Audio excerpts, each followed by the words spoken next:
15.3 kita head. Okay, so cerita pasal tentang kita head ni. Okay, kita head adalah satu kita kata fenomena lah. Okay, yang normal bagi perempuan masa dah mencapai akhir balik. Okay, maksudnya dah hit puberty lah. So bila dia dah capai akhir balik, baru dia akan ada proses kita head ni. Tapi apa tu proses kita head? So kita head ni sebenarnya dia kait rapat dengan apa yang kita kata pendarahan.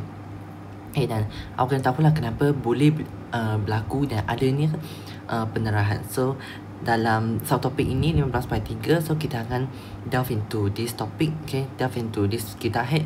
So kita akan belajar lebih lanjut tentang kenapa ada pendarahan ni dan macam mana kita head ni membolehkan perempuan boleh menghasilkan ovum. Okay, tapi kita kena kata dia adalah oosit sekunder dulu. Kenapa oosit sekunder dulu? Okay, dia macam ni.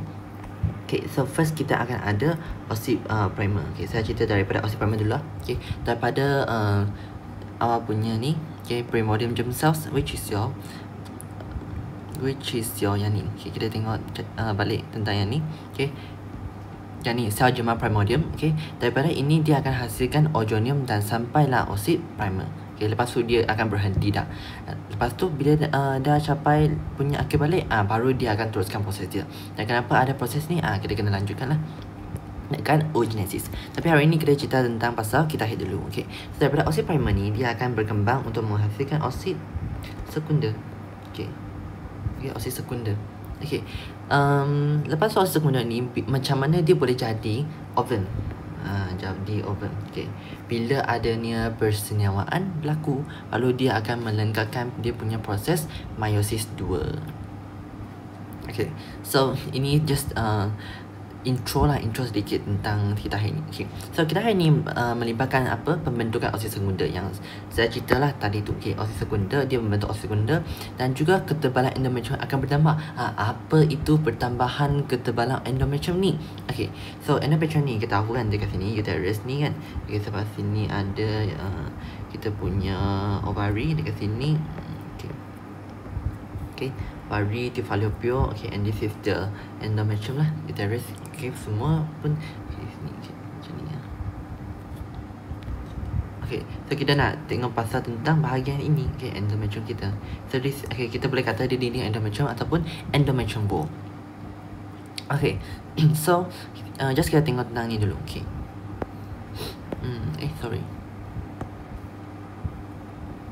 So dalam kita ini, okay, endometrium akan jadi lembut, tebal serta kaya dengan bekalan sel darah.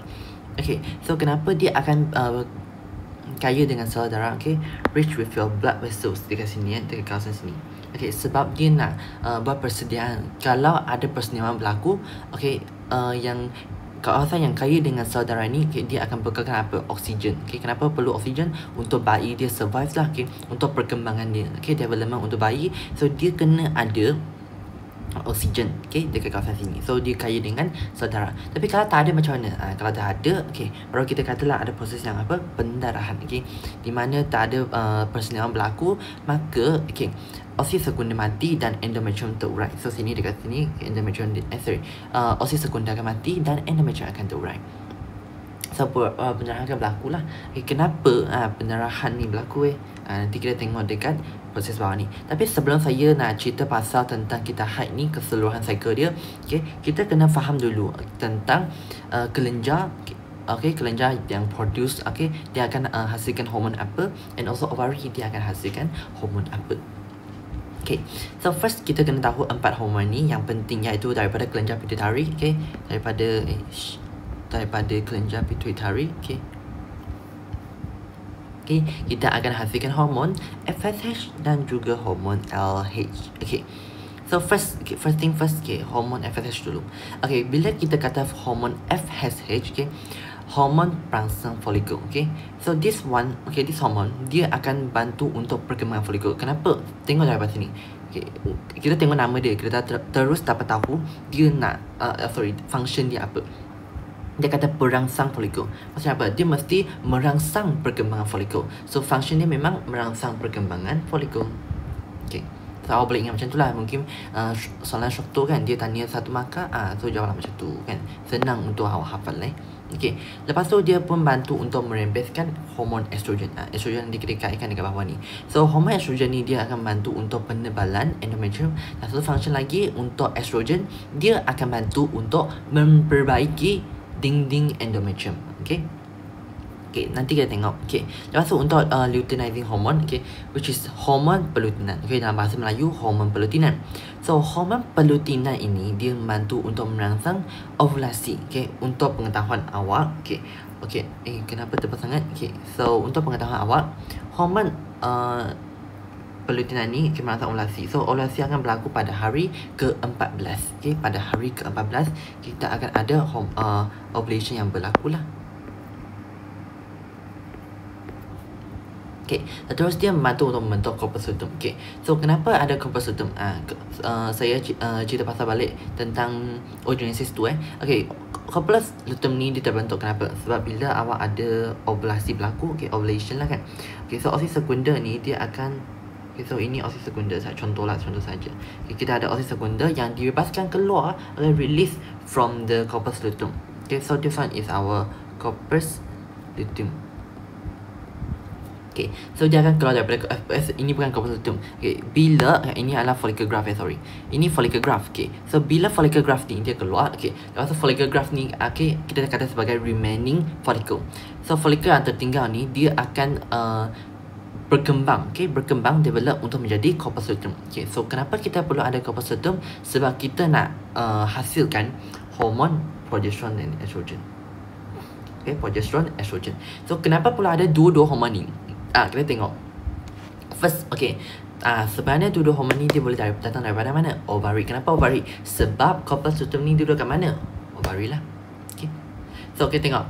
Okay, first dia, okay, ada hormon estrogen. Okay, so hormon estrogen dia akan memulih dan memperbaiki endometrium. Okay, seperti apa yang saya cerita tentang tadi tu lah. Okay, endometrium ni kenapa dia perlu tebal? Okay, dia kena diperbaiki. Okay, sebab kita nak tak tahu ada tak persediaan berlaku. Kalau ada persediaan berlaku, okay, dia kena tebal untuk menyokong perkembangan bayi itu. Perkembangan fetus itulah. Okay, tu sebabnya kenapa dia perlu tebal. Okay, tapi kalau tak ada perkembangan bayi macam mana? Okay, so dia akan jadi luruh lagi dia kata. Okay, dia punya endometrium wall, okay, dia punya endometrium akan luruh. Okay, merangsang penebalan endometrium. So terusnya dia juga bantu untuk merangsang perkembangan folikel. Okay, so estrogen ni kenapa dia akan merangsang perkembangan folikel sampai tahap kematangan? Okay, sebab dia nak membentuk apa? Dia nak merangsang proses ovulasi itulah. Dia bukan nak merangsang proses ovulasi. Sebab dia masa ovulasi tu dia nak membebaskan oosit sekunda. Okay, seterusnya ada merangsang FSH dan juga RH juga sebelum ovulation. Okay, ovulasi. Okay, seterusnya kita juga ada hormon progesteron. Okay, so sebenarnya dua hormon ni dia bantu untuk penebalan endometrium seperti apa yang tadi saya cakap tu lah. Okay, dan untuk progesteron, okay, awak kena tahu satu benda yang penting adalah dia akan merangsang penebalan endometrium dan endometrium awak akan kaya, okay, akan berlipat-lipat dan kaya dengan salur darah. Okay, so kenapa perlu kaya dengan salur darah? Supaya ada dia boleh supply, dia boleh provide oxygen untuk penempelan embrio.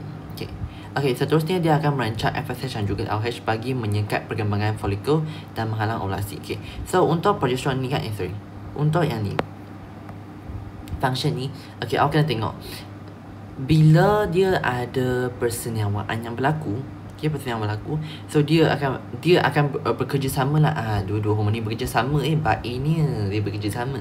Okay, so dua-dua hormon ni dia akan bekerjasama. So kenapa dia nak bekerjasama? Sebab dia nak merencat rembesan FSH dan juga RH supaya dia tak merangsang perkembangan folikel lagi dan juga ovulation. Kenapa? Sebab bila ada perkembangan folikel dan juga ovulasi berlaku, dia akan berapa?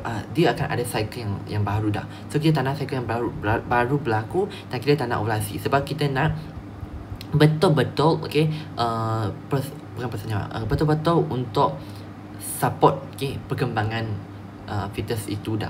Okay, so tak nak ada proses-proses lain yang mengganggu lah. Itu sebab kenapa bila proses bila dah ada, kita kata pregnant kan, kita hamil, okay, dia punya menstrual cycle, okay, dia punya kita head ni, okay, head dia akan stop, okay, dia akan berhenti.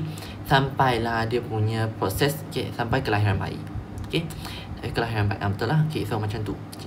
So okay, ini adalah sedikit intro tentang kita kena tahu 4 hormon tu, okay, iaitu 2 hormon daripada kelenjar pitary. Okay, saya buat summary Okay, 2 hormon daripada kelenjar pitary iaitu hormon FSH, okay, dan juga hormon LH. Okay. So FSH ni, okay, yang apa yang saya sebut tadi, okay, dia ada rangsang. Okay, rangsang apa? Follicle lah. Okay, rangsang follicle. Okay, dan rangsang sampai tahap kematangan, kita kena rujuk kepada estrogen. Okay, dia akan merangsang sehingga mencapai kematangan follicle. Okay, and untuk luteinizing hormone, okay, dia merangsang, okay, pembentukan corpuscle daripada apa? Remaining follicle. Remaining graph follicle tu, this one lah, daripada this thing, okay, follicle graph, okay, daripada ini.